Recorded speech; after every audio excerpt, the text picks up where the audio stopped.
Eu sou a Lívia Rangel. Eu sou Gabriela Vilela. E está no ar o Mais 7 Podcast. Aqui a camisa pesa e quem joga somos nós. E antes da gente começar, a gente gostaria de agradecer aos nossos grandes apoiadores. A nossa casinha aqui, que é o nosso novo local. Aqui na nossa nova casa, nossa segunda temporada, o Estúdio Boa Produções. Então, se você também quer um local para você gravar podcast, gravar seus conteúdos, pega aqui no QR Code que vai estar aqui na tela para você entrar em contato com a equipe, que você vai ser muito bem recebido para gravar seu conteúdo aqui também. E vou introduzir o nosso convidado de hoje e falar dos nossos outros apoiadores. Hoje a gente recebe ele, que faz parte aqui do nosso canal Arena VBet, aqui, que também é gravado aqui no nosso estúdio do Boa Produções, Leonardo Dantas. Super bem-vindo ao Mais 7. E aí, falando do nosso novo apoiador, para te passar a palavra, um adesivo, você lembra da gente? O Tadeu Tenaki. Falei certo? Falou certo. E a canequinha de presente, pra Show você de lembrar bola. da gente. E o chopp. E o chopp. O chopp do Chopp Brothers. Não sei se você bebe, mas se você não bebeu, o Gabiru com certeza bebe. Sim, com certeza. Chopp Brothers, que agora é apoiador também do Arena, né? Gente, se vocês não sabem, a Kombi fica ali entre a Leste e a Norte. 3 chopps por R$20 é muito barato e muito gostoso, porque eu estou sempre lá bebendo. Com esse preço, quase dá vontade de começar. Tá né? vendo? Eu vou deixar o cupom de desconto pro Gabiru, para deixar. Meninas, com certeza, é um prazer enorme estar aqui com vocês. Muito obrigado pelo convite. E vamos falar, né? Fogão, futebol, enfim. Vamos falar de você. Você é a nossa então tá estrela hoje, Léo. Então, para começar, ao pessoal conhecer você, conta pra gente um pouquinho quem é o Léo, sem falar do Botafogo. É a missão mais difícil, é a primeira pergunta. Tá bom, vamos lá. Bom, como eu acho que muita gente já sabe, né? Eu sou de Barra Mansa, no interior do estado, no sul fluminense. E desde muito cedo eu tenho o sonho de ser jornalista, sempre quis. Eu lembro pequeno, quando eu pegava a tábua de passar da minha mãe, armava, botava um papel no fundo escrito JN e fingia que estava apresentando o Jornal Nacional. Essa acho que é a primeira recordação que eu tenho, assim, de definir o que eu queria para a vida. E desde então isso virou uma meta muito grande, ser jornalista. A minha mãe me conta, e aí eu era muito novo, eu não lembro disso, mas a minha mãe conta que ali pelos 2, 3 anos de idade, mais ou menos, indo para casa dos meus avós maternos, o meu tio, que morava lá também, era assinante da revista Veja. E eu sempre pegava a Veja e ficava folheando aquilo, vendo as fotos, enfim. E aí, a minha mãe disse que eu começava a pegar aquilo, fingia estar apresentando um jornal com a revista na mão. Só que eu inventava notícias. Até que um dia ela falou que percebeu que a notícia estava muito bem dada, muito bem escrita. E aí ela chegou perto e eu estava efetivamente lendo a revista. Olha! Então, assim, foi um processo de alfabetização com a revista na mão. Então, assim, eu acho que meio que já estava escrito mesmo que profissão eu tinha que seguir. Mas não era ainda um sonho de ser jornalista esportivo. Até porque até os 9 anos ali, mais ou menos, eu não ligava tanto para futebol. Eu sabia ali o que estava acontecendo, o mais importante tal, eu não ligava. Isso muda um pouco em 99, quando o Botafogo faz uma campanha de brigar contra o rebaixamento no Campeonato Brasileiro. A gente escapa com uma vitória de 1-0 sobre o Guarani, gol do Reidner. E aí eu começo a perceber que o futebol é legal. Opa, tem um negócio interessante aí e tal. E aí, a partir de 2000, eu começo a procurar um pouco mais. E aí o Lance na banca, né? Um jornal só de futebol e tal, aquilo foi despertando em mim a paixão pelo jornalismo esportivo. E aí virou uma meta mesmo de vida. Trabalhar, cobrir grandes eventos, fazer jogos. Depois a vontade de ser narrador, que para quem está no interior é algo muito mais difícil do que só ser jornalista. E aí fiz a faculdade, me formei, comecei a trabalhar como estagiário ainda na Band, lá em Barra Mansa, TV Band Rio Interior, que foi minha casa por muitos e muitos anos, e é o lugar a qual devo praticamente todas as portas que me abriram. Sou extremamente grato à Band por todas as oportunidades que eu tive lá. Foi sempre um prazer, foram 3 passagens lá, entre indas e vindas, mas foi sempre um prazer. E como no interior a gente não consegue segmentar a editoria, eu nunca fui exclusivo do esporte. Eu sempre fiz de tudo. Então, se você for nas minhas redes sociais, você vai achar matéria de estrada, de polícia, enfim, de tudo um pouco. Já trabalhei com entretenimento, com jornalismo geral. E isso acho que me tornou, de alguma forma, um profissional mais completo, que conseguiu aprender todos os caminhos da produção, de televisão, de jornalismo, o que também me ajudou a abrir muitas portas. Mas eu confesso que no ano passado começou a bater uma crisezinha existencial. Chegando aos 35, sem estar onde eu queria.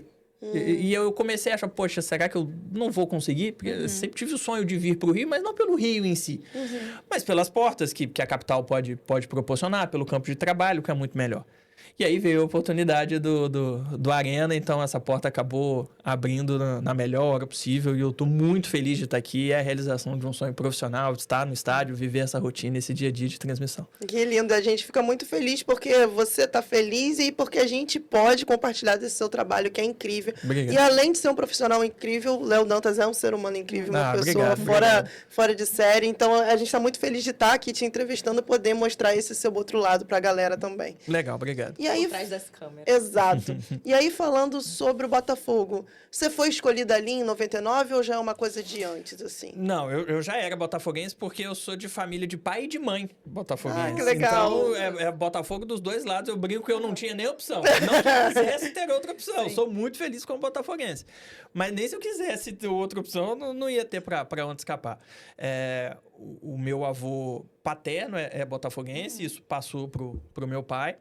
E o meu avô materno também. E a minha mãe é de uma família de 6 irmãos e todos são botafoguenses também, porque herdaram isso do meu avô. A minha mãe conta que quando ela era mais nova, o meu avô levava todos os filhos para fazerem piquenique no domingo à tarde. E levava um radinho junto e ficava ouvindo os jogos do Botafogo. E aí todos os filhos, né, se tornaram botafoguenses através dessa paixão do meu avô. Então, assim... Pai botafoguense, mãe botafoguense, não tinha opção, né? E seus pais se conheceram por causa do Botafogo ou foi lá Não, foi os dois. Calhou de ser Isso, exato. Os dois são de Barra Mansa, se conheceram lá, mas eu acho que o fato de serem dois botafoguenses ajuda um pouquinho também, né? Muito. Não, tiveram a sorte da vida, né? Exatamente. Encontrar alguém ali, né? A família toda Botafogo, gente, que lindo, um sonho. Exato. Você tem uma pessoa aqui e outra ali, que uma ovelha negra desgarrada na família, mas de forma geral é todo mundo botafoguense. Bom, e lá você falou bastante ali, né, quando você se apresentou sobre da onde saiu o seu desejo, né, despertar ali de ser jornalista. Conta um pouquinho pra gente como foram esses primeiros passos, né? Você disse ali, eu trabalho agora que eu tô querendo focar mais em esporte. Um pouquinho como que foi esse início, quais foram os desafios que você enfrentou ali? Cheguei na faculdade, fiz faculdade, e daí? Como que tá o mercado de trabalho? A gente formou um pouquinho muito próximo, a gente tem a mesma idade. O mundo estava mudando muito naquela época, estava começando rede social. Isso. O jornal já não era mais o tradicional, o jornal, revista, as mídias tradicionais. Então, conta um pouquinho pra gente como que você viu isso ali, né, no despertar do ser jornalista e como que foi a sua trajetória, um pouquinho mais no detalhe. É engraçado você falar dessa transformação, porque... eu até me considero alguém conectado. Mas, por exemplo, se você me pedir para desenvolver uma estratégia de mídia social, eu vou ter uma enorme dificuldade. Porque eu sou um usuário de rede social. Mas eu não me formei com a rede social como, talvez, principal objeto. E, realmente, isso cresceu muito nos últimos anos. Novas plataformas surgiram, o público migrou muito para esse tipo de plataforma. E a minha formação acabou não contemplando isso. Eu acho que esse é o grande desafio da nossa geração de... Você ainda acha mais antenado até do que eu. Eu vou te interromper rapidinho. Fala. Porque já chegamos no nosso minuto 7. Ih, rapaz. Vamos lá. Nosso podcast, que é o nosso Momento Garrincha. O que acontece pra você, quem tá vendo a gente pela primeira vez? Quem tá vendo a gente já viu muitas vezes. Todo minuto 7 a gente tem um Momento Garrincha que a gente faz perguntas e respostas mais rápidas. São 7 perguntinhas. E aí a gente volta pro nosso bate-papo. Perfeito. E voltamos pra esse assunto que é muito importante a gente Sim, falar. muito. Léo, qual reportagem ou comentário você considera o mais importante da sua carreira? Uma reportagem que eu fiz no Campeonato Brasileiro de Veleiros Oceânicos em Búzios, que eu tive a oportunidade de entrevistar o Las Grael. Essa ficou pro currículo. Um mentor ou referência na profissão? Então, eu vou na linha do mentor. O Yara Araújo, um grande nome do rádio lá no Sul Fluminense, que para mim é o grande mestre das entrevistas lá no interior. E eu aprendi muito com ele, o improviso, ao vivo, como entrevistar. É um cara que eu carrego no coração, já falecido, faz muita falta no mercado lá. Um livro que todo mundo deveria ler, na sua opinião. Caramba, essa é puxada. Eu vou Eu vou numa bola de segurança, O Pequeno Príncipe. Pode parecer muito, muito infantil, mas tem recados e lições importantíssimas ali. Concordo. E eu fui ler ano passado, você acredita? mesmo? Eu fui ler ano passado, aí eu falei, meu Deus. E minha mãe tá comprado. Minha mãe tinha, aí ela comprou um outro, e ela falou, filha, lê, nunca li. Aí agora eu li, eu falei, gente, eu já devia ter lido, né? Exatamente. Quando eu li, foi a minha mãe que comprou e eu leia. E aí, vou alfabetizar meu filho com O Pequeno Príncipe. Isso, escola, mas eu tenho várias versões do Pequeno Príncipe, que é incrível. É lindo, é lindo. Um hábito seu que não abre mão. Nossa Senhora, eu acho que estar próximo dos meus pais é muito mais do que uma obrigação do filho de cuidar. É o meu lar, é onde eu sinto seguro, é o meu porto seguro. Então, eu acho que é isso. Uma curiosidade sobre você que poucas pessoas sabem. Caramba! Eu não sei nem se tem alguma assim que... Com certeza, cavuca aí que tem alguma coisa. Um hábito? Não, uma curiosidade. Pode ser um hábito, né? Mas é mais curiosidade. Uma coisa assim que você... a galera não sabe, ou a galera que, assim, tá te vendo só aqui, que te vê mais trabalhando e tá te vendo aqui agora, a galera não imagina que você tenha, mas que talvez a gente saiba. Rapaz, então, eu não sei se... Enfim, acho que todo mundo talvez já tenha visto. Mas eu vou, então, na questão do apelido, né? O Lineuzinho da grande família. E porque eu sempre fui muito quadradão, sabe? Desde de muito pequeno, muito... Sem fazer muita bagunça. Sempre o primeiro aluno ali da carteira, diferente pro professor e tal. Às vezes meio chato, inclusive, porque todo mundo fazendo bagunça e eu ali no meu canto e tal. E aí eu recebi esse carinhoso apelido de Lineuzinho. Você já levou algum cartão vermelho por algum comentário polêmico? Cara, vira e mexe, eu vejo, tanto no canal do TF quanto aqui no Arena, que eu não sou botafoguense, porque às vezes eu faço alguns comentários de crítica em relação ao Botafogo. Sim. Eu acho que esse é o cartão vermelho que eu recebo. Normal. Trabalhar com internet é muito assim, Exatamente. né? A gente vai tomando alguns cartões. E agora a sétima pergunta, é uma coisa ou outra. Acho que a gente já sabe a resposta, mas vamos te colocar aqui em frente às câmeras. Barra Mansa ou Volta Redonda? Barra Mansa. Lógico, claro. Não sou nem maluco de excomungar a minha própria cidade. Barra Mansa, de 100% da resposta. Mas assim, eu brinco muito com o TF. Claro, uma rivalidade entre as duas cidades. Tem muito a ver também com a questão do esporte. Volta Redonda tem um time muito mais forte de futebol, mas Barra Mansa é muito campeão regional ali de futsal, então tem essa rixa. Mas Volta Redonda é uma grande cidade, sem dúvida nenhuma, capital regional ali, é a cidade mais importante, a mais populosa. Eu trabalho em Volta Redonda atualmente também, é uma cidade que eu tenho um carinho enorme, que me acolheu, que tem um mercado de trabalho legal, então é só uma brincadeira com o TF, não tem nenhum tipo de hate em cima de Volta Redonda. E é legal a gente falar que tem gente que não conhece. Gente, são duas cidades que você atravessa a rua e você tá na outra. Não tem nem ponte, é atravessar a rua. Tem lugar que a casa é dividida no meio. É isso. O quarto tá em Barra Mansa e a sala em Volta Redonda. Sabe aquele negócio de você quer estar em dois lugares ao mesmo tempo? Vai pra lá. É isso, lá tem isso. Tem uma história que eu soube, não sei se é verdade, porque eu nunca morei lá, mas me contaram que eu conheço algumas pessoas que são de lá. Que quando tem alguma coisa assim, o lixo, né, o lixeiro, o caminhão de lixo tá demorando a passar, tem alguma crise, as pessoas pegam o lixo de um, atravessam a rua e botam pro outro lado. Aí os de lá botam. Isso acontece real, curiosidade de Barra Mansa e Volta Redonda. A história do lixo em si, eu confesso que nunca ouvi relatos, mas acho muito possível, porque tem isso, tem bairros que são divididos quase que meio a meio, realmente. Então tem essa possibilidade.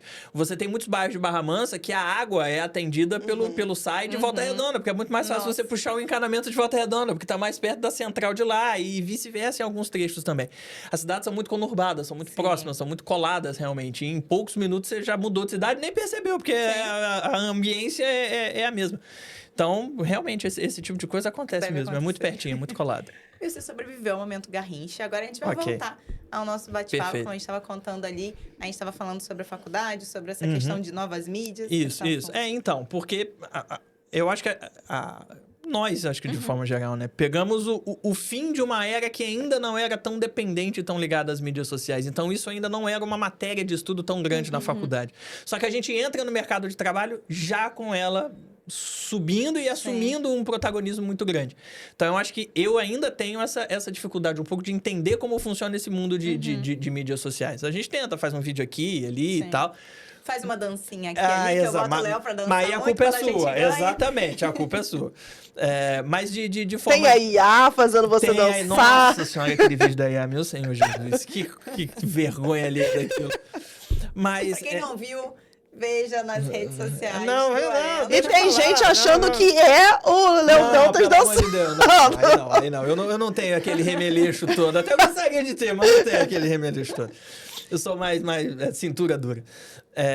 Mas eu acho que realmente é isso. Essa migração pro mundo digital é algo mais difícil para nossa geração, porque a gente não formou com isso. Agora, eu me formei ainda num jeito um pouco mais analógico de fazer jornalismo. Então, por exemplo, eu falei que eu trabalhei na Band, né? Foi o meu primeiro emprego ainda como estagiário. Chego na produção de jornalismo, então tinha o costume ainda de fazer ronda, porque naquela época o WhatsApp não era algo tão popular ainda. Você não tinha os grupos da polícia, das prefeituras que te mandam a informação e você recebe isso na redação. A gente tinha que ir atrás da informação. Exato. Então eu tinha uma listinha, uma tabelinha com trocentos números que eu tinha que ligar para Delegacia de Polícia Civil, Batalhão de Polícia Militar, Corpo de Bombeiros, Defesa Civil, das principais cidades que a gente cobria para saber se tinha alguma informação importante e relevante ou não. Eu acho que essa é a grande mudança. Hoje, além dessa integração com o formato digital, você ganha tempo. Então, você consegue buscar matérias diferentes, porque o factual vai chegar em você de diversas maneiras. Vai ter um vídeo no WhatsApp correndo, alguém vai postar no Instagram, a prefeitura vai divulgar, a polícia vai mandar a ocorrência para você, porque entende a importância de ter essa divulgação.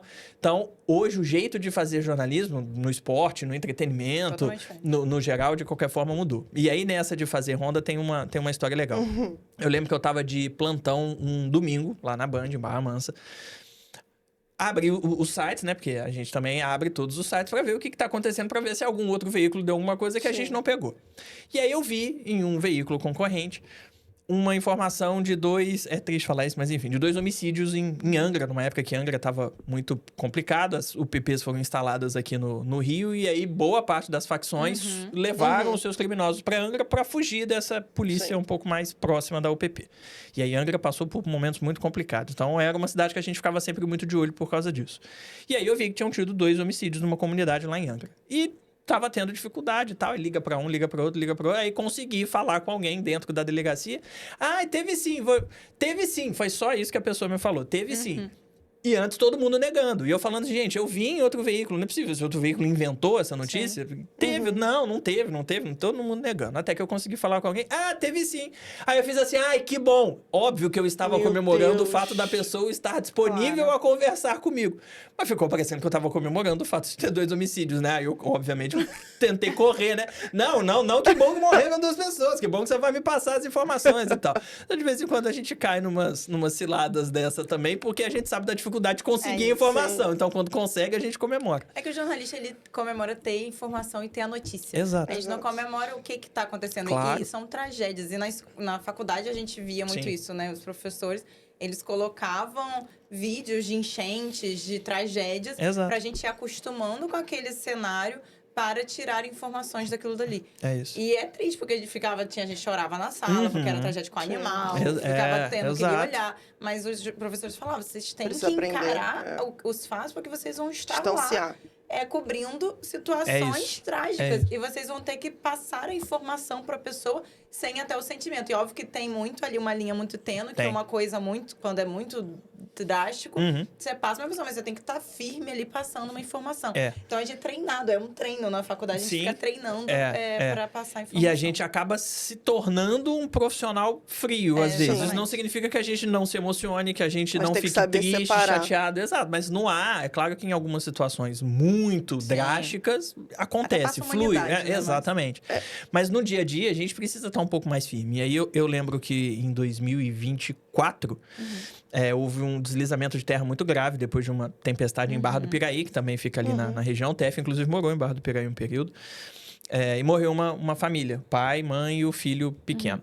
E aí, claro, foi uma comoção muito grande na cidade e tal, e eu fui fazer essa reportagem. E aí mostramos como tinha sido a situação e tudo. No dia seguinte, a produção aqui do Rio, da Band Rio, me pediu, Léo, você precisa voltar ao local para fazer a cobertura do enterro da família. Eu odeio fazer esse tipo de situação, porque eu sei que para a família parece que a gente fica igual o urubu em cima da carniça. Só que a gente só está sendo profissional, a gente só está fazendo o nosso trabalho. Alguém acima de mim me pediu e eu preciso cumprir essa ordem. E aí, assim que o carro da TV estacionou próximo do local onde estava acontecendo o velório, eu já vi que a família chegou e eu começava a ouvir assim, só vai mostrar a imagem em cima do meu cadáver e tal, não sei o que, quero ver se vai fazer a imagem mesmo. E aí o cinegrafista que tava comigo se apressou para dar o microfone para tentar dar esse ar de imponência, né? Eu fiz assim, não, o contrário. Eu não posso chegar ali tentando me parecer como alguém superior só porque eu sou jornalista e estou trabalhando. Eu preciso mostrar para eles que eu também sou solidário à dor que eles estão sofrendo, que eu só estou trabalhando, que eu não gostaria de estar aqui nesse tipo de situação, porque ninguém gosta de estar nesse tipo de situação, e que eu vou respeitar o que eles permitirem que a gente faça. Eu não vou entrar na marra num local onde está acontecendo algo tão triste. Então, deixei todo o equipamento para trás, fui até eles num sinal de respeito e contei toda a história. Gente, olha, sinto muito pelo que aconteceu, não gostaria de estar aqui, mas eu estou trabalhando, eu preciso levar algum tipo de material, isso. Na mesma hora eu senti que o tom baixou. Não, tudo bem, se fizer imagem. Lá a gente não vai deixar você entrar, a nossa mãe tá lá e tal. Eu não, claro, eu entendo, a família deve estar muito mexida com tudo que aconteceu, é muito triste. A gente vai fazer a imagem, então, da rua, mostrando que tem um aglomerado de pessoas próximo ao local onde está acontecendo a cerimônia. Pode ser, na rua a gente não pode proibir. Então, tá bom, a gente não vai nem chegar lá perto. Então, assim, a gente precisa ter, em alguns momentos, essa didática também, essa psicologia, para saber lidar com o que a gente está sentindo e com o que os outros estão sentindo, com a forma como a gente vai passar isso pro público. Então, esse tipo de jornalismo é muito complicado. E é um dos motivos por eu preferir 1000 vezes o jornalismo esportivo. Sim. O que eu ia falar é, assim... Tem coisas muito positivas no avanço da internet, da tecnologia, como você falou, a facilidade de você conseguir informações, mas também tem pontos muito negativos, né? Quando eu fiz faculdade, que ainda foi um pouco depois de vocês, já estava muito na era dos blogs, mas ainda era blog, né? Então ainda se escrevia muito e as pessoas iam ler.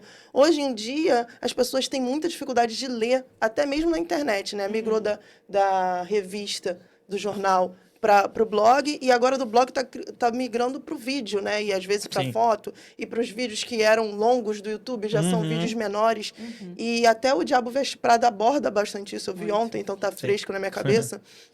Porque ela tá como editora, chefe da revista, e ela fez uma matéria incrível, só que todo mundo clica e ninguém lê. Ninguém lê. E aí ela falou, eu não preciso só escrever bem, eu preciso fazer algo clicável, né? Então a gente ainda tem esse desafio a mais para fazer, assim. Você sente que isso tem te atrapalhado de alguma maneira, ou você já sabe lidar melhor com isso? Então, o atrapalhado talvez não, mas é um desafio diário sempre pra gente conciliar isso. O conteúdo, o que a gente quer levar, mas com um formato que seja consumível, porque senão também você vai ter trabalho à toa, né? E assim, hoje todos os veículos vivem em torno da quantidade de acessos, do quanto aquilo gera de patrocínio, de anúncios. Então, não adianta ignorar isso. Exato, não adianta ignorar. Não pode ignorar, porque você tem uma chefia acima de você que vai cobrar resultado, que vai cobrar esse tipo de coisa. Eu atualmente trabalho, além aqui do Arena, num jornal lá em Volta Redonda, o Diário do Vale. E talvez o grande problema na minha adaptação foi isso, porque eu fui para fazer o vídeo, só que esses vídeos deixaram de ir ao ar na TV aberta, que é onde eu trabalhei a maior parte da minha carreira, para ir ao ar nas redes sociais. Então, os formatos precisam ser diferentes. O título que você coloca para chamar atenção precisa ser diferente. Eu não estava acostumado a fazer título, porque no jornalismo de TV não tem título, mas na rede social você tem ali, né, a thumbzinha ali, a miniatura, para chamar a atenção. Então, isso tudo demanda um tempo de adaptação que, às vezes, o veículo não tem, porque você precisa bombar aquilo, né? E eu fui contratado justamente para isso, para implementar esse núcleo de vídeo lá. Então, não tinha muito tempo, tinha que bombar. Eu não digo que atrapalha, mas é um desafio. É um desafio. É pensar muito fora da caixinha, até pelo que eu me acostumei a fazer. Foram mais de 10 anos trabalhando em um veículo e, de repente, você tá em outro. Isso é difícil. Na TV você faz uma cobertura, às vezes, com muito mais minutagem. Você consegue, tem ali o apresentador que vai interagir com você. Sim. O vídeo para a internet, você precisa ganhar as pessoas nos 2 primeiros segundos. A maioria dos vídeos, quando a gente analisa da internet, as pessoas geralmente abandonam em 7 segundos. Então, você tem que ganhar aquela pessoa, a pessoa fala assim, beleza, eu quero continuar ouvindo esse conteúdo. É tudo muito dinâmico. Exato. Você pode passar pra cima que você já tá vendo outra coisa. Eu lembro que eu fiz uma matéria na AMAN, lá em Resende, sobre a entrega do Espadim, que é uma cerimônia super importante pro mundo militar, né? E a AMAN recebe visitantes do país inteiro nessa época, então é um evento muito grande. A gente foi cobrir, assim, nos meus primeiros dias, assim que eu cheguei no Diário do Vale.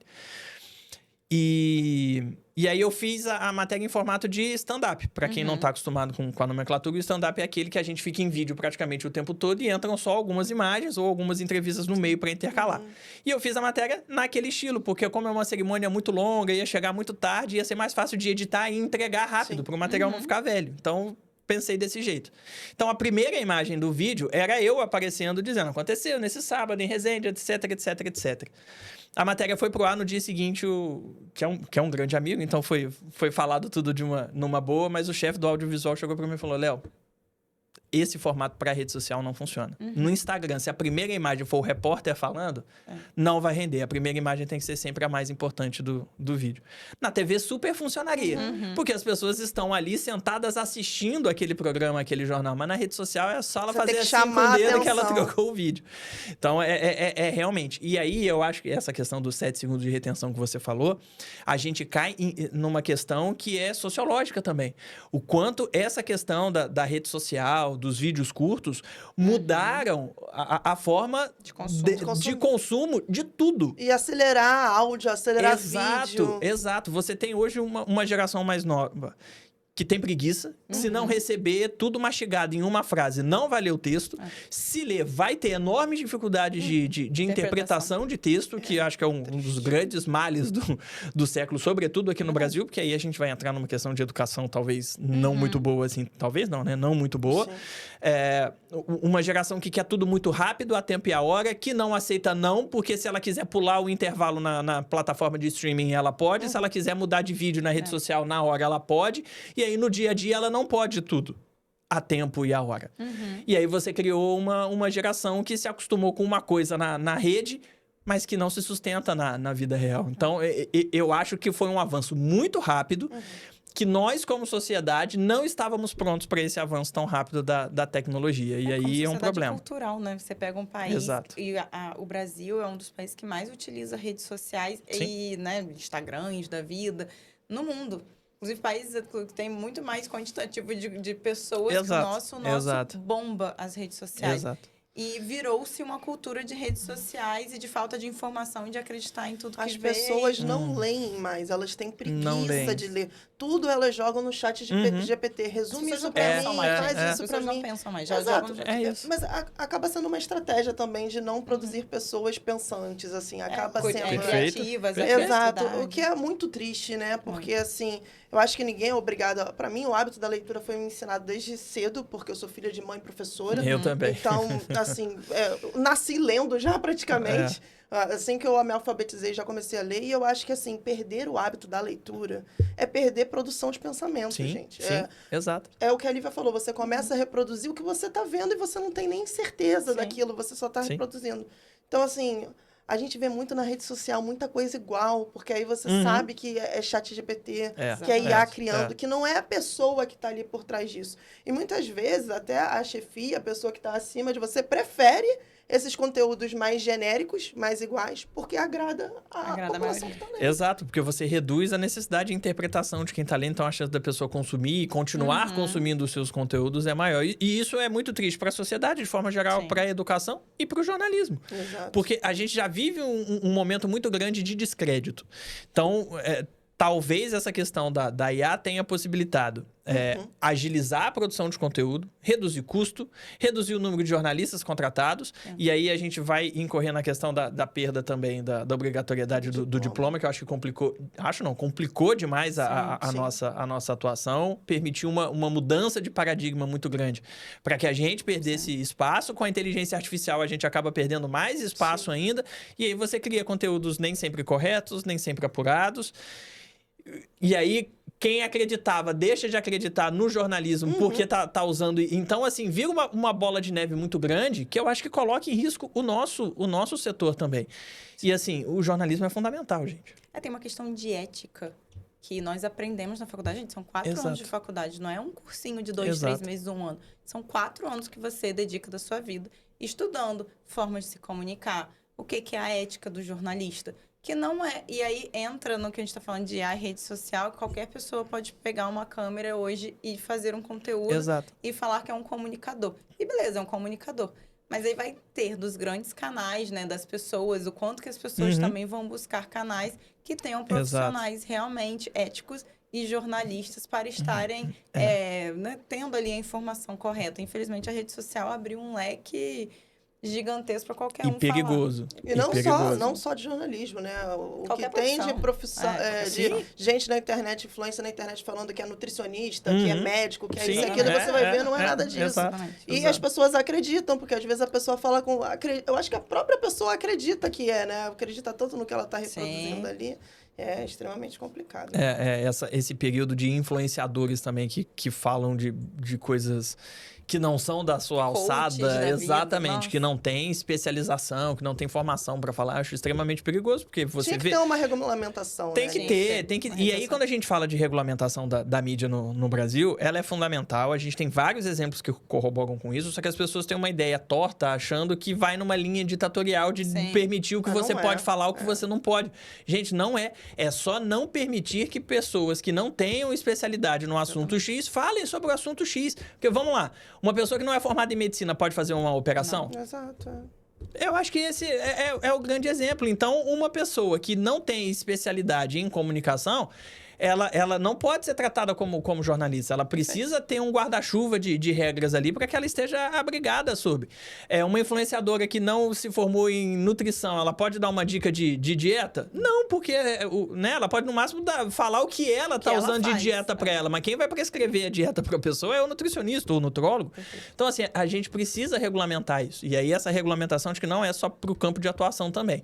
A gente precisa ser um pouco mais duro com fake news. Com certeza. Sim, com Porque certeza. tá de um jeito assim, E a muito tendência absurdo. é piorar, né? Vai piorar com a IA, a gente tá em ano eleitoral e isso vai ser um problema também.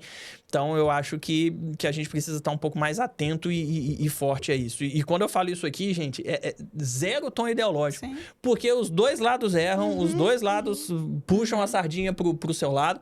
A gente precisa evitar, porque a fake news, ela pode atingir a idoneidade de uma pessoa. Com Você certeza. pode colocar ali que uma pessoa fez um crime que ela não fez. Sim. A gente já viu pessoas morrerem porque foram linchadas acusadas de um crime que não cometeram. Olha o tamanho do perigo de uma fake news. Então a gente precisa parar de tratar a fake news só como um instrumento político ou como algo ideológico para pensar no risco que ela causa para a sociedade. É isso, porque são muitas pessoas postando, falando verdades, cada um com a sua verdade. E como a gente falou mais cedo, as pessoas perderam a capacidade de apurar as coisas.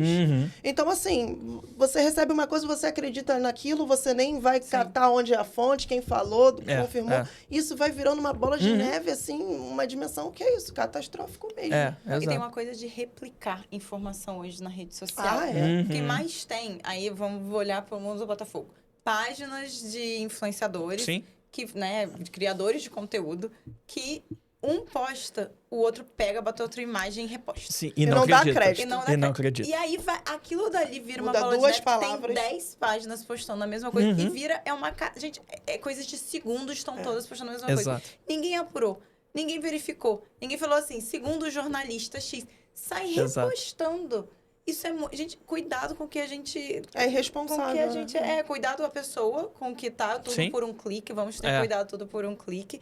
E a pessoa que está consumindo de buscar realmente canais. Isso a gente fala, né? Vamos olhar aqui pro esporte, Botafogo, mas para tudo. Como você bem estava falando, né? Onde eleição. Busquem mídias grandes que têm identificador, que estão investindo rios de dinheiro para terem identificadores de fake news, de matérias, de vídeos, para não colocar no ar algo que não é correto, que não é verdade. Para estar, inclusive, identificando. Gente, isso daqui é verdade, cuidado com o que vocês estão recebendo. Exatamente. Então, assim, cuidado com o que a gente consome. Eu acho que essa educação a gente precisa urgente no Brasil. Cuidado com o que consome. Precisa. E a gente ainda tem grandes veículos de extrema confiabilidade aqui na mídia tradicional. Então, eu não gosto do veículo X. Vai no Y, então, não tem problema. Se você gosta mais do Y, vai no Y. Mas a mídia tradicional, ela tem essa preocupação com a ética que você falou, com o refino, com a apuração, como vocês citaram, que nos permite tá melhor guiado pelas notícias que a gente vê por eles do que vai rolando aí em WhatsApp, Facebook, enfim.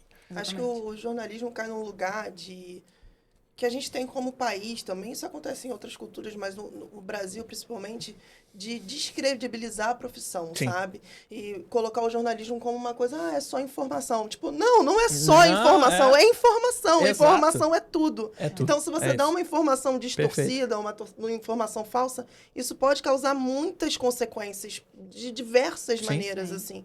E no mundo isso, né? Mas o Brasil, principalmente, eu acho que pela falta de hábito é isso, de produzir seres pensantes mesmo. Isso é uma coisa que, cara, me incomoda de uma maneira muito... Eu acho o maior problema da nossa geração é as pessoas terem preguiça de pensar, assim, porque é isso que me parece. A pessoa tem preguiça de produzir o próprio pensamento. E aí é por isso que a faculdade de jornalismo e os jornalistas são descredibilizados, porque o jornalista nada mais é do que informar as pessoas, né? Produzir pensamento nas pessoas. Não o contrário disso, né? Então, realmente, assim... A gente está vivendo tempos que a gente tem que tomar muito cuidado e eu acho que é responsabilidade pessoal nossa também escolher os veículos que a gente acompanha. Perfeito. E assim, você falou bem, as pessoas estão acreditando em qualquer coisa. Às vezes, a mais estapafúrdia possível, alguém manda no WhatsApp, a pessoa leva como verdade absoluta. Ela não consegue raciocinar o quão absurdo. Às vezes, são algumas fake news que estão rolando por aí e as pessoas começam a acreditar. Eu vou contar uma história breve para vocês. Durante a pandemia... A Band, onde eu trabalhava na época, fechou... A Band Nacional, obviamente, né? Fechou um acordo com diversos veículos de comunicação, TVs, enfim, de outros países do mundo para fazer uma cobertura sobre a pandemia em conjunto.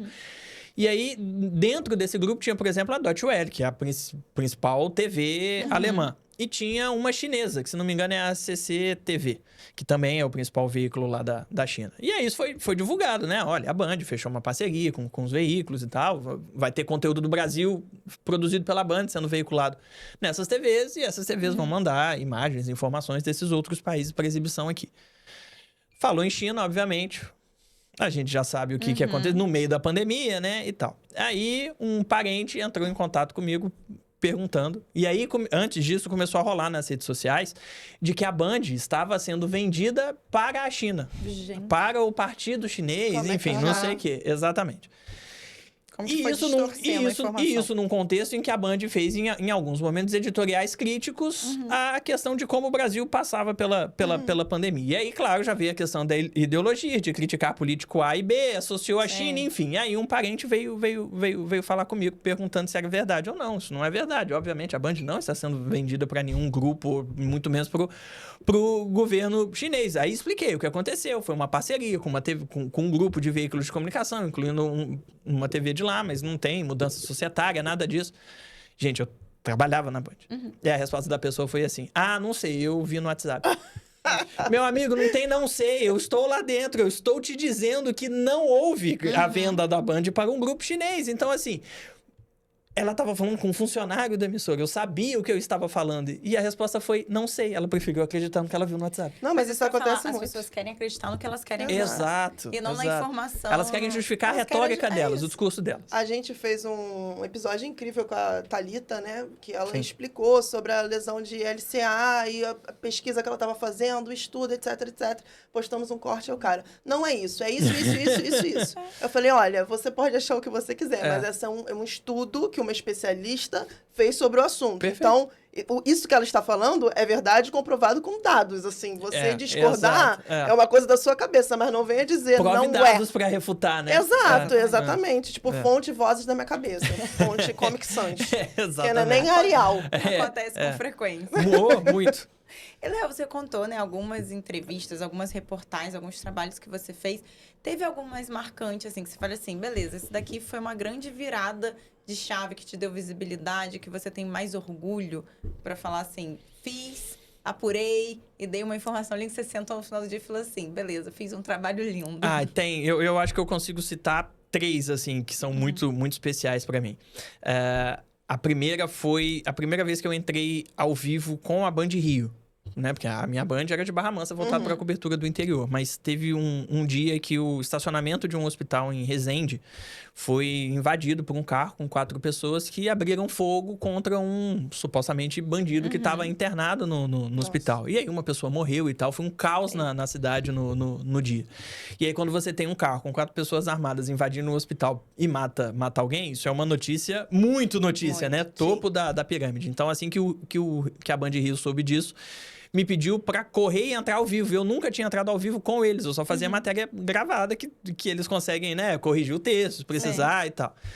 E aí foi aquela correria, né? Corre pra Resende e tal, pega tripé, pega celular, conecta na internet e tal. E... Foi sozinho? Não, eu e um cinegrafista, porque a gente também ia fechar um VT pro Jornal da Noite. E esse vivo era pro Brasil Urgente Rio. Na época apresentado pelo JP Vergueiro, que é um cara extremamente generoso com o trabalho de todo mundo. Então isso foi muito legal. Ter alguém que entende que você tá numa função diferente do seu dia a dia ali, em função da minha maior experiência com o esporte. Só que a gente chegou cedo em Resende, bem antes do horário de entrar ao vivo. Aí eu fiz assim, vamos na delegacia para tentar conversar com o delegado para eu apurar mais informação, porque o que a gente tem é muito incipiente para eu entrar ao vivo.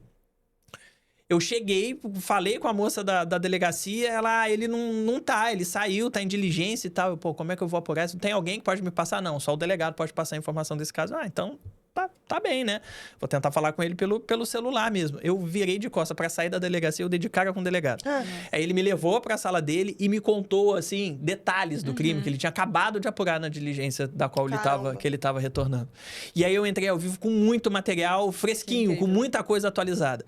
Era um vivo que era pra durar 1 minuto e meio, 2 minutos, que é o padrão de vivo nesse tipo de... Ainda mais entrando do interior, num programa que vai pra capital e tal. E a gente ficou 10 minutos no ar, ao vivo, com todos os detalhes. E dali em diante, eu consegui crescer em relação ao Rio, de estar mais ao vivo, de fazer mais matérias. E isso foi me tornando um pouco mais completo também. O outro foi uma matéria, assim, de quase 5 minutos sobre a CSN em Volta Redonda. Era uma matéria que já estava pautada para a gente falar sobre poluição, de forma geral, que é um problema crônico da região e da... Já estamos nós aqui falando de Volta Redonda de novo. Mas é um problema crônico da cidade, isso é inegável. Já estava tudo produzido para a gente falar sobre os efeitos disso, quais os riscos à saúde da população, o que a empresa estava fazendo para reduzir esse tipo de coisa. E na madrugada anterior à gravação da matéria, teve uma explosão dentro da usina, que foi ouvida, assim, na cidade inteira. Então, a gente juntou as duas informações e saiu uma mega reportagem, assim, de 4 minutos, que não foi feito só por mim, né? Muita gente ajudando, dando ideias, direcionando o texto. Mas, assim, é uma reportagem que você olha, assim, e pensa, caramba, isso aqui ficou muito bem feito, ficou muito legal. E o outro é de uma outra paixão que eu tenho, que é o carnaval. Eu sou apaixonado no desfile das escolas de samba. E tive a oportunidade em 2018, antes do carnaval de 2019, de fazer matérias na cidade do samba. Mostrando os últimos aprontos das escolas, explicando os enredos, conversando com os carnavalescos. E foi muito legal. Eu tive a oportunidade de falar com o Paulo Barros, com Rosa Magalhães, que são grandes nomes. Fiz uma gravação dentro de um carro alegórico que já estava pronto para ir para a avenida. Então, assim, foi muito legal, porque foi um sonho realizado também. Para quem gosta de carnaval como eu, de desfile das escolas de samba, a cidade do samba ali na Gamboa é a Disney, né? Então eu me senti na Disney aquele dia. Tá aí, próxima vez que alguém te perguntar sobre uma curiosidade sobre você, você pode falar que você gosta de carnaval. Do carnaval, perfeito. É verdade, não dá pra esperar. Boa resposta. É que pra mim é tão comum que eu já nem considero algo diferente, mas você tem razão. Boa. Porque né, você não fala muito sobre isso, a gente não vê muito o Léo carnavalesco. Exatamente. E Léo, e aí, né, dentro disso tudo, de cidade, enfim, homicídio, de tudo que o carnaval que você cobre, vem aí o amor, como você estava falando no início, né? Que você estava se apresentando, introduzindo. O amor pelo esporte, o amor pelo futebol. Você comentou ali, né? Que você hoje é comentarista aqui no Arena. Sim. Também fez curso de narrador, certo? Exato.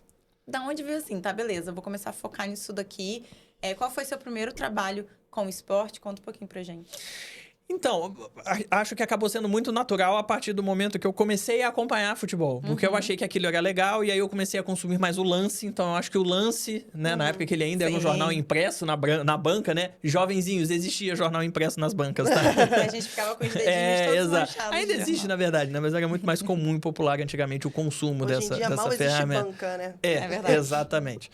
E aí eu acho que o Lance tem essa visão, por ser um veículo totalmente especializado, atualizado, Legal. com informações diferentes do que a gente estava acostumado a ver nos outros jornais, né? Que tem que falar de tudo. Era uma linguagem mais jovem, Exato, vamos dizer assim. exato. Um jornal todo colorido, só Sim. falando de esporte de Tinha as forma geral. brincadeirinhas. Exato, umas piadocas, uns colunistas diferentes e tal.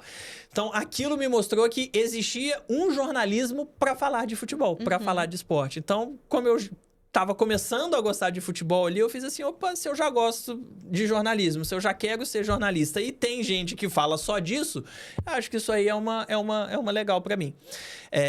E assim, eu nunca fui bom de bola, sempre fui péssimo. A bola corria pro lado oposto de onde eu tivesse, eu sempre era o último a ser escolhido Então é na bom educação botar você física. no gol do Botafogo, pra ler pro lado oposto. Boa alternativa. Mas assim, nunca fui muito de jogar bola com os amigos e tal, no máximo com os colegas ali do prédio, mas meia dúzia de gente só e tal. E eu não tenho irmão, a minha geração de primos só tinha eu, tinha os mais velhos e os mais novos, então às vezes eu jogava bola sozinho ali, batendo bola e tal. A minha mãe me deu aquele golzinho, sabe? Que você arma, que tem a redinha e tal. E aí eu começava a simular um jogo, mesmo jogando sozinho. E aí eu comecei a narrar. E aí eu achei legal. Opa! Olha que narrar é legal, parece bacana. E aí veio essa vontade de ser narrador esportivo, porque na minha mente sempre foi assim, o narrador é o cara que vai viajar para fazer a grande cobertura. Se tiver Olimpíada lá do outro lado do mundo, ele vai. Se tiver Copa lá do outro lado do mundo, ele vai também. E eu sempre quis isso, tá ali no meio dos grandes eventos. E sempre tive essa paixão pelos grandes eventos, porque eu acho que a gente aprende muito. Sim. Além do esporte, além de ser super divertido acompanhar uma Copa e uma Olimpíada, a gente aprende muito. Geopolítica, economia, sociedade, enfim, eu gosto demais. Sim. Então sempre... Se acontece qualquer coisa ali, você vai estar ali, além de cobrir o esporte. É isso. Porque o jornalista é isso, né? Não a gente gosta de factuar, a gente gosta do que tá acontecendo. Aconteceu, caiu o prédio, a gente vai cobrir, o prédio tá caindo. Exatamente. Então, vendo o pacote completo que o esporte traz, isso foi me encaminhando cada vez mais. E aí eu me formo num contexto de pré-Copa do Mundo no Brasil e de pré-Olimpíada no Rio. Então fica aquela sensação de eu vou me formar, eu vou conseguir campo fácil, porque tem 2 mega eventos no Brasil, e aí a porta tá aberta, a gente entra e daí em diante é só sucesso. Não é. Porque aí uma realidade de crise econômica no Brasil, de perda de obrigatoriedade do diploma, esvaziamento do jornalismo, os veículos cortando gasto em vez de contratar mesmo com os grandes eventos. E aí vem aquela frustração de ser mais difícil entrar. A minha primeira oportunidade foi na Band, como produtor de um programa diário de esporte. Legal. E essa rotina de botar um programa no ar todo dia, de pautar notícias todos os dias, ainda mais no interior, porque na capital você tem um leque gigantesco, você tem 4 grandes times, os times de bairro, esporte para tudo quanto é lugar, no interior já não é tão fácil. Então, são desafios que vão te forjando ali como profissional também. Depois tive a oportunidade de apresentar um programa de esporte também na Band, e aí veio a oportunidade para, enfim, narrar. Eu fui conseguir, assim, fala com um, fala com outro, consegui o contato de uma empresa russa que tinha conseguido os direitos de transmissão por streaming da Série D do Campeonato Brasileiro. E aí fiz ali um orçamento, né, usando meu CNPJ, chamei um amigo cinegrafista, um amigo que faz operação, montei uma equipe ali rapidinho e fomos pro estádio, fomos fazer os jogos. E aí foi a minha primeira oportunidade profissionalmente mesmo, narrando, já depois de ter feito o curso que você citou, que foi na escola de rádio, com o Edson Mauro, que é um cara que eu sempre admirei demais, então aprendi muito com ele, de técnica, de posicionamento de voz, de tudo um pouco. Sim. Fiz fono, que é fundamental pra gente do segmento também. Da comunicação. E aí eu sempre tinha lamentado não ter conseguido essa oportunidade de narrar antes, mas eu acho que foi na hora certa. Acho que sem o curso, sem a fono, o resultado não teria sido legal. Certeza. Eu ia me frustrar e certamente não teria um material legal para continuar apresentando. Aí no ano seguinte mudou a plataforma, mas eu consegui falar com um novo dono para continuar fazendo a Série D. O TF me chamou para fazer o Campeonato Carioca na Dali, que era um streaming que na época que a Band transmitiu o campeonato, teve o direito de transmissão também, a gente fazia uma transmissão segmentada, então era uma transmissão botafoguense, exatamente como a gente faz aqui. E aí essa possibilidade de narrar finalmente apareceu. E aí, como você falou, hoje eu sou comentarista aqui, né? Eu nunca me achei um cara, assim, com grande análise tática. Nunca achei que eu seria essa pessoa. Eu achei que eu ia ou ser apresentador ou narrador. Ou até repórter, talvez. E aí, em 2021, já amigo do TF de bastante tempo, de alguns anos, ele me convida para entrar no canal do TF e fala assim para mim, Léo, o objetivo é que você analise o adversário, dizendo o que a gente pode esperar do jogo do Botafogo, porque eu não conheço ninguém que consuma tanto futebol quanto você. Você assiste todos os jogos possíveis que eu sei. Realmente, de fato, meu tempo livre é em casa assistindo futebol. Eu não entendo. Exatamente. É isso. O que tiver passando, a gente assiste. Mesmo que seja pra ficar ali passando enquanto a gente tá no computador, trabalhando, fazendo alguma coisa. Mas tá ali, saiu um gol, a gente olha, sabe quanto foi o jogo, pelo menos. Eu não conheço ninguém que consuma tanto futebol quanto você.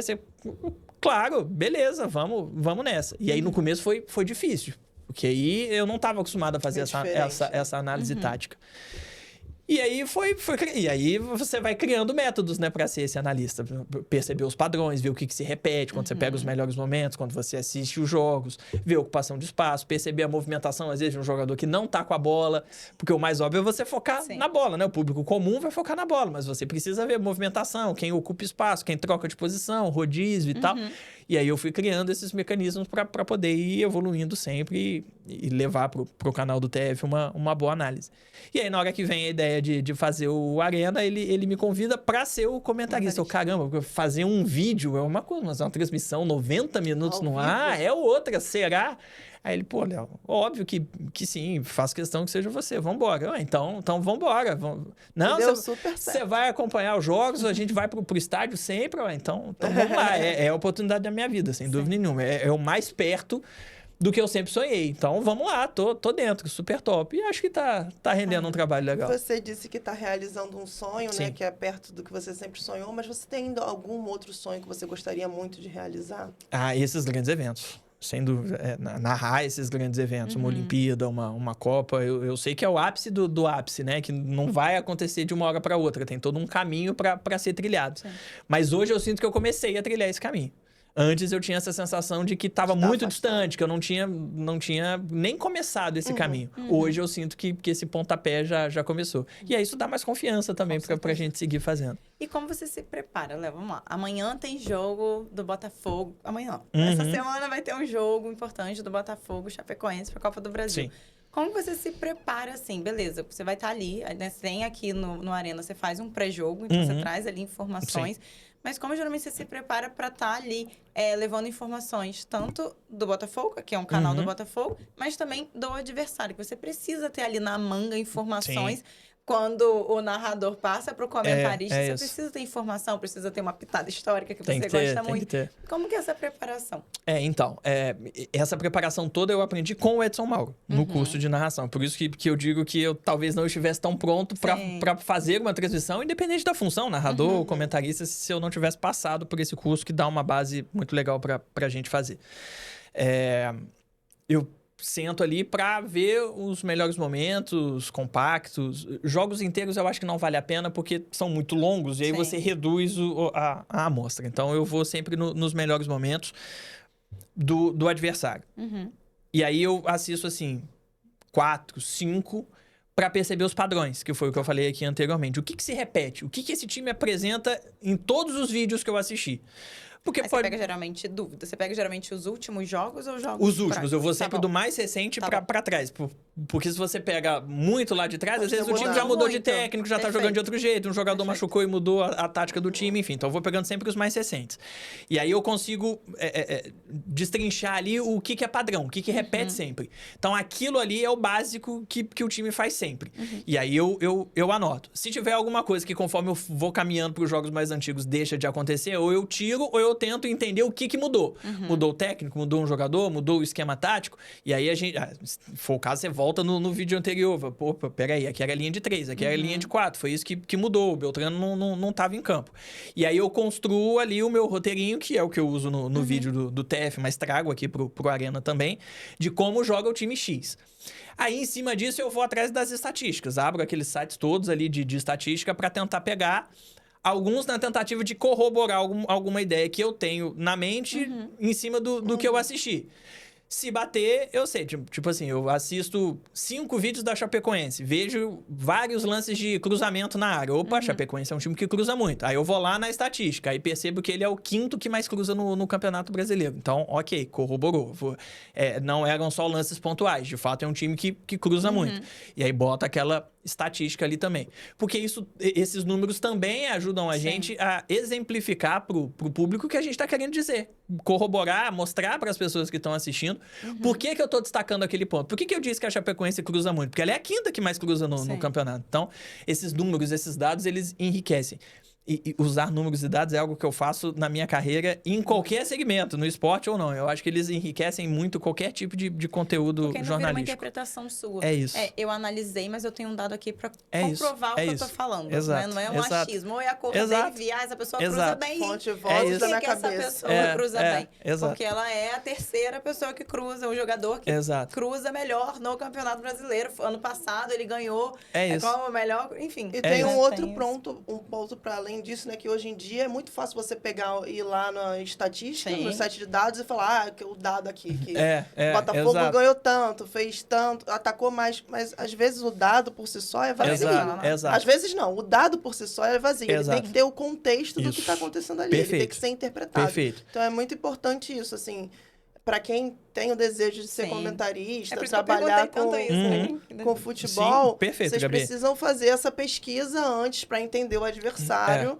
E também saber quando pontuar, porque o narrador tá ali o tempo todo frenético, né? Eu acho que o comentarista tem essa difícil missão de saber os momentos certos para pontuar. Porque às vezes acontece você ver um comentarista pontuando uma coisa totalmente aleatória no momento ali. Errado. E você fala, cara, por que você está fazendo esse comentário agora? Então, esse time é muito importante também. Você falou duas coisas importantes, de que a estatística sozinha, ela pode ser vazia e não significar muita coisa. A estatística é a última coisa que eu faço, quando meu roteiro já está pronto.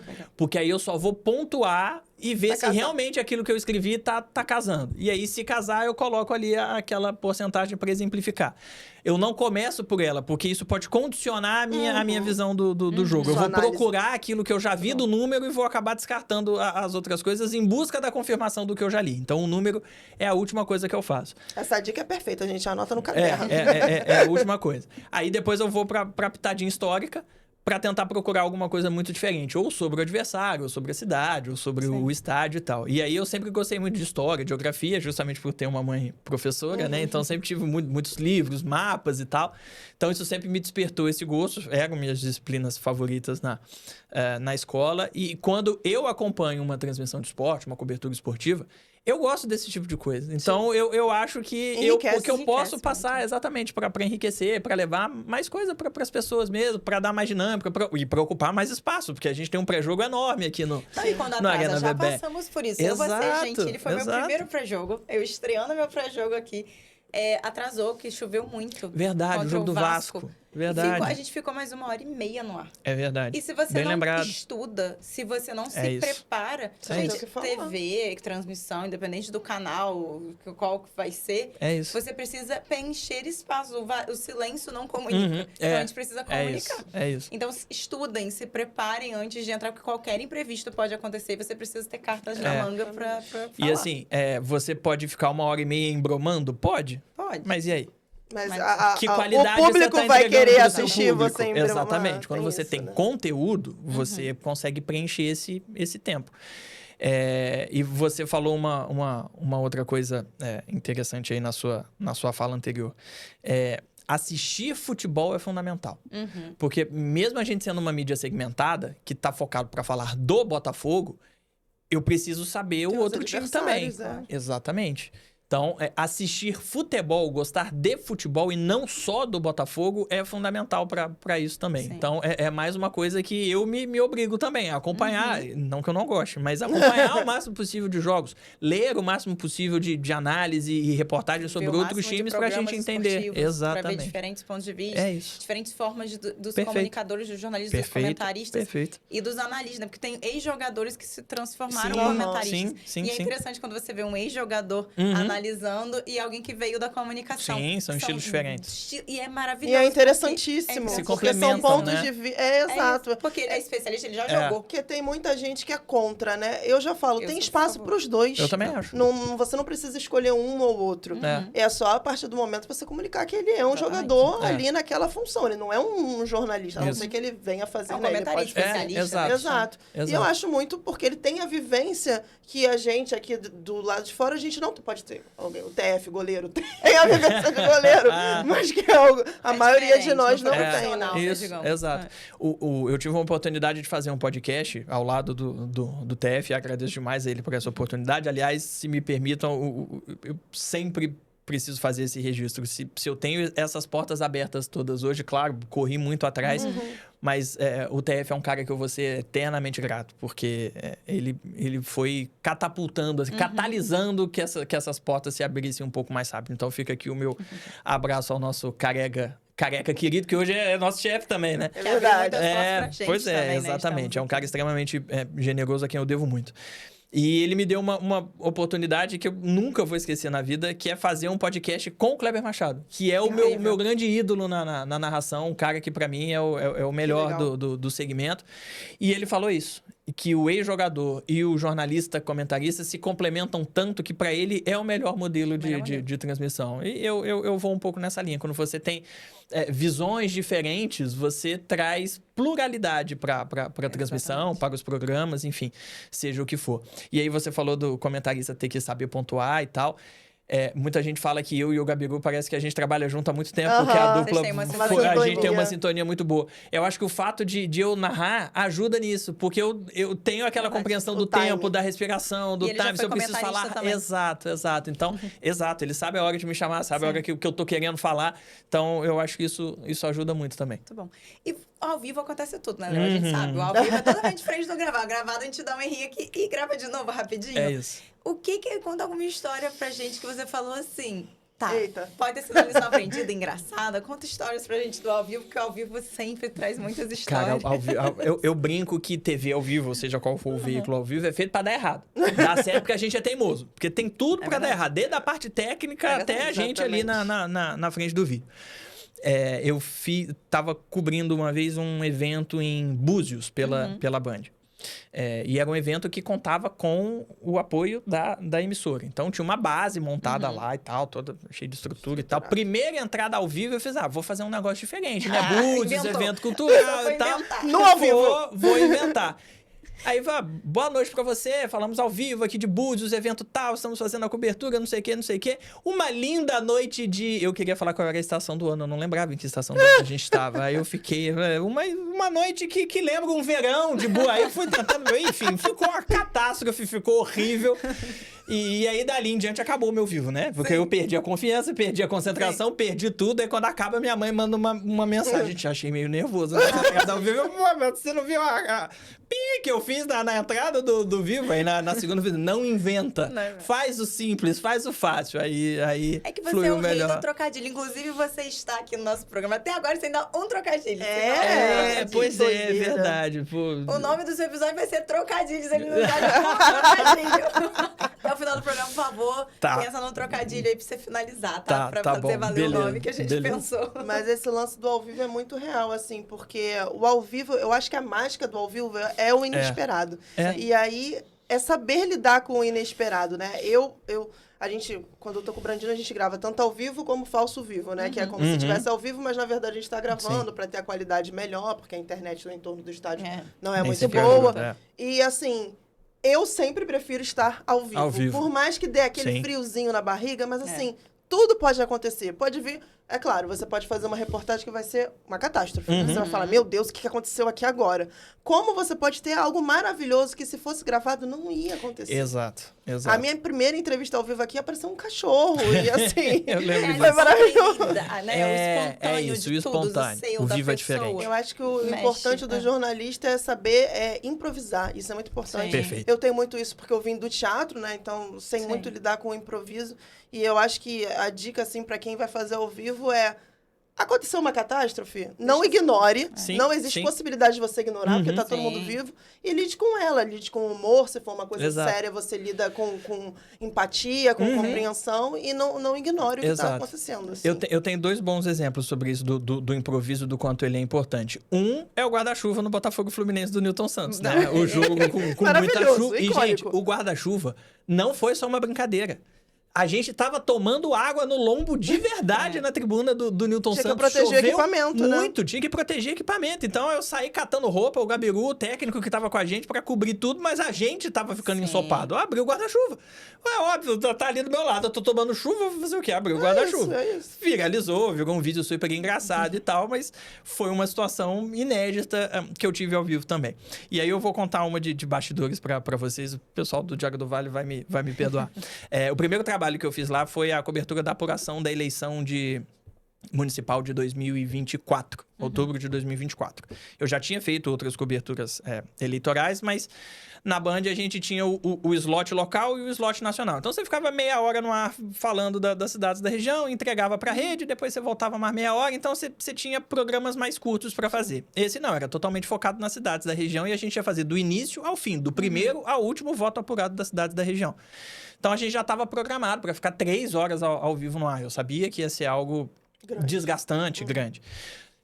Como eu estava falando aqui, eu nunca vou para nenhuma transmissão, seja qual segmento for, sem fazer o dever de casa. Então eu tinha uma apostilinha de 10 páginas com informações dos candidatos e de eleições anteriores de todas as cidades que a gente ia acompanhar. Eu tinha bastante material na mão. E é um assunto que eu adoro também. Eu adoro cobertura eleitoral. Eu sou debate maníaco, eu assisto horário eleitoral, eu assisto tudo. Mais uma curiosidade que eu podia ter contado naquela hora. Tá vendo? Pois tá tá surgindo.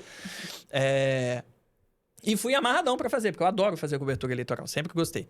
Um dos sonhos que eu não realizei ainda é apresentar um debate. Adoraria mediar um debate. Eu adoraria ver você mediando no debate. Então vamos fazer essa campanha, exatamente. Vamos trazer os candidatos para falar sobre os planos de esporte aqui para fazer um debate. Dá audiência, hein? Lógico que dá.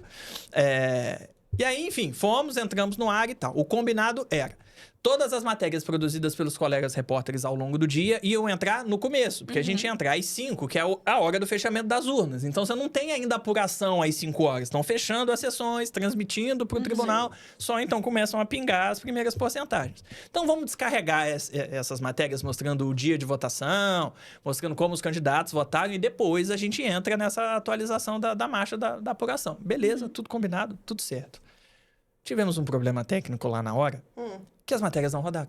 Eita. Estavam todas prontas, todas editadas, todas super bem produzidas, mas o software lá, não sei, deu pau, não rodou.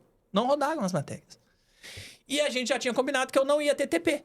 Porque eu ia só chamar a matéria e acompanhar no telão. Não ia precisar de texto no TP. Então, assim, não tinha nada na mão para fazer. Aí a primeira ideia foi: chama o intervalo. Que hora que você vai resolver o problema? Quanto tempo você vai ficar no intervalo? Você acabou de abrir a live e já vai chamar o intervalo? O que faz? Não pensei 2 vezes. Catei minha apostilinha ali e fui analisando cidade por cidade. Foram 10 minutos esperando o software resolver funcionar para a exibição das matérias. E eu fiquei 10 minutos falando sozinho, traçando o conteúdo. Se preparar, como você falou anteriormente. É isso. E traçando ali o panorama. Olha, o fulano é favorito aqui, mas pode ter a concorrência e tal. A cidade aqui pode ter segundo turno e tal. E assim foi, enrolação, entre aspas, com certeza, mas ótimo com conteúdo, com informação. Modéstia à parte, eu acho que eu segurei bem. Gente, ao vivo, você tem que se preparar muito para você estar ao vivo. Qualquer coisa pode acontecer, em qualquer setor, né? Seja cobrindo alguma coisa eleitoral, seja falando de cidade, carnaval, futebol, esporte, muita coisa pode acontecer. E essa é uma coisa legal também, que é uma pergunta que eu fiz pro Kleber, mas que mais ou menos eu já tinha a impressão que essa seria a resposta dele. Se você pegar a maior parte dos narradores do carnaval, são pessoas do esporte. O próprio Kleber já fez, o Paulo Stein na época da Manchete, o Galvão já narrou, o Luciano do Vale na Band, Luiz Roberto, o Alex Escobar agora, o Everaldo em São Paulo. E aí eu perguntei para ele se ele conseguia definir o motivo. Aí ele falou: você já viu alguém ficar tanto tempo no ar, ao vivo, com improviso, que não seja o pessoal do esporte? E é isso, quem trabalha com esporte tem que ter improviso, porque você vai ficar 2 horas no ar ou mais sem roteiro. Ontem mesmo aconteceu o caso do jogo que atrasou do Palmeiras e Remo e Palmeiras, exatamente. Foi mais de 1 hora de atraso e é isso, tem que sustentar a Essa semana também teve a Libertadores do Flamengo. O jogo do Flamengo, exatamente. Quem diria que... Tudo bem, a torcida, né, adversária do Medellín, estava ali fazendo, anunciando. Mas quem diria que aquilo não ali, ia ter o jogo exato. por causa de uma questão na arquibancada e os jogadores entraram e saíram. A bola nem rolou. E a equipe de transmissão ficou no ar praticamente o tempo que ficaria de jogo sem jogo. Preenchendo, né? Exatamente, passando informação, o calor, entra, não volta, não volta. O que diz a legislação, o que fala a regra. Exato, Alguém se pronunciou e segue ali. E, gente, por mais que a gente se prepare, nada prepara para todas as possibilidades que podem acontecer. Não. É você estar o mais preparado possível com informações e você ir no improviso de conhecimento. Saber lidar. Não panicar. Exatamente. Você é sempre surpreendido por alguma coisa. O jornal que eu trabalho lá em Volta Redonda promove um torneio de futsal. E a final é transmitida. E aí você tem sub-11, sub-13, sub-15, sub-17. E as finais são todas juntas. Então é um grande dia com vários jogos que é um grande evento pro jornal. E eu narrei as finais do ano passado. E um dos jogos, 2 jovens colidiram assim, de frente, numa dividida de jogo, normal. Um deles caiu, bateu com a cabeça no solo. E a gente sabe que futsal é duro, né? O solo. E aí ele ficou ali, caído. Depois a gente descobriu que ele era autista. Então a reação dele com a queda foi complicada para ele lidar, pra gente entender o grau de gravidade e tudo. E as pessoas tiveram dificuldade de tirar ele ali para atender no local, justamente pela crise que ele teve ali em função do autismo. Então o jogo ficou muito, muito tempo parado. E assim, você acaba ficando uma saia justa porque era um evento do jornal. Como é que você aborda isso? Como é que você traz isso? Então, exato. Eu estava preparado para atraso, eu estava preparado para um lance faltoso que o jogador ia ser atendido, porque isso faz parte do dia a dia do futsal. Mas um atleta com autismo em crise, gritando em quadra e o jogo parado com ele sendo atendido ali dentro, a gente não imaginou que ia acontecer. Então, é aquela questão de você ficar ali toda hora chamando a repórter que tá na quadra para atualizar, mostrar o movimento, tranquilizar a família que porventura possa estar assistindo em casa de que ele tá bem, de que ele não se machucou gravemente, de que não tem sangue, de que tem equipe médica no ginásio para fazer o socorro, de que ele tá recebendo todos os cuidados de que precisa.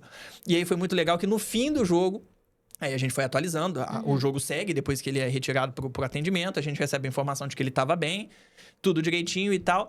E aí no final trazem ele carregado, o time dele é campeão, e ele é trazido carregado para dentro da quadra de novo.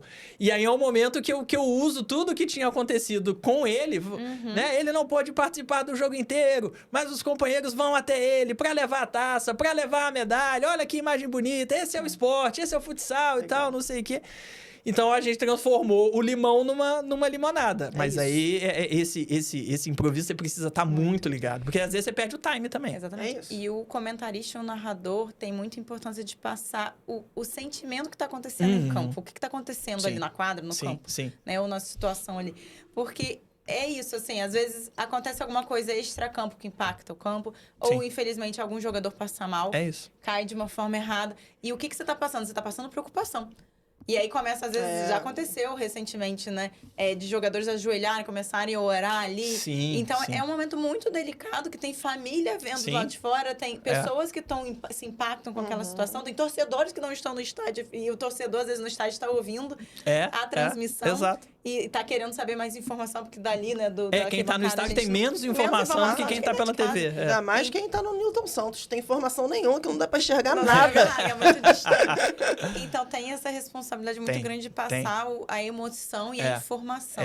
E assim, a questão do tom, como você falou, é muito, muito importante. Porque, né, esse exemplo aqui que eu dei, o jogo tava rolando e era um jogo assim que tava acirradíssimo, sabe? Os dois times atacando pra lá e pra cá. Então, eu tava num tom aceleradíssimo pra aquele jogo. E aí, de repente, você tem uma falta, cai um garoto no chão, uma criança, um menor de idade, o que aumenta a responsabilidade. O veículo pelo qual tava é organizador do evento.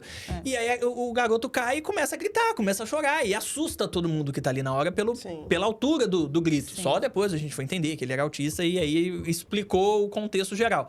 Mas a primeira impressão é de que foi grave.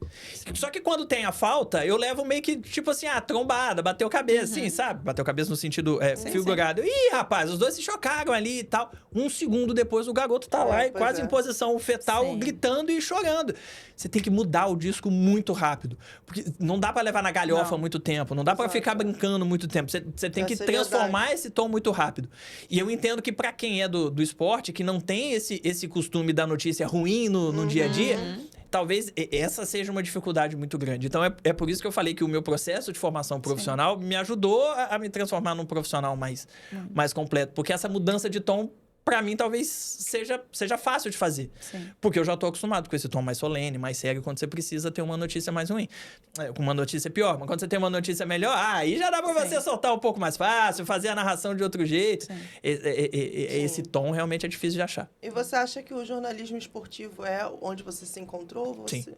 Sim. E assim, dentro do jornalismo esportivo, a gente tem uma gama enorme, né? Você pode ser repórter de campo, pode ser narrador, pode ser comentarista, pode ser repórter de estúdio. Você tem alguma preferência? É a narração? Narração. Não? É a narração. O meu objetivo de carreira é a narração. Mas eu sou muito feliz hoje comentando. Sou muito feliz fazendo o que eu faço aqui no Arena, pela oportunidade, pelo projeto. Mas eu já fui tudo. Eu já fui comentarista, eu já fui repórter. Na época da pandemia, então eu não estava no campo, fazia do estúdio, mas fazia a reportagem, né, como ponta, né? Então, assim, hoje já apresentei programa por muitos e muitos anos, então qualquer coisa hoje me deixa muito satisfeito. Estar no esporte hoje, qualquer que seja a atuação, me deixa muito satisfeito. Mas o meu projeto de carreira é a narração. É interessante porque, por mais que seja tudo dentro do jornalismo esportivo, é muito diferente cada coisa, né? Não é porque você é comentarista que você vai conseguir narrar, não é porque você está em campo que você vai conseguir estar no estúdio, não é porque você está na rua. Então, assim, são ramificações dentro de uma profissão só, que já é uma ramificação, né? Que já é o jornalismo esportivo. E as pessoas, às vezes, têm essa ideia, não... Ah, fulano faltou, bota lá fulano pra fazer. Não é muito assim que funciona, não né? Acho que o bom exemplo disso é o Escobar. Sempre foi um excelente comentarista no Sport TV, virou um excelente apresentador que faz as piadas no tom certo no Globo Esporte, mas quando virou narrador não deu conta do recado, né? Não acho que ele era péssimo, nossa, acho que se tivesse tido mais tempo talvez tivesse evoluído, mas não era a função que ele desempenhava melhor. Léo, muito obrigada. Você passou o programa inteiro sem falar um Menina, trocadilho. que coisa! Eu acho que foi o maior recorde sem trocadilho. Vai ter que trocar o nome do programa, vai ser Troca de Trocadilho.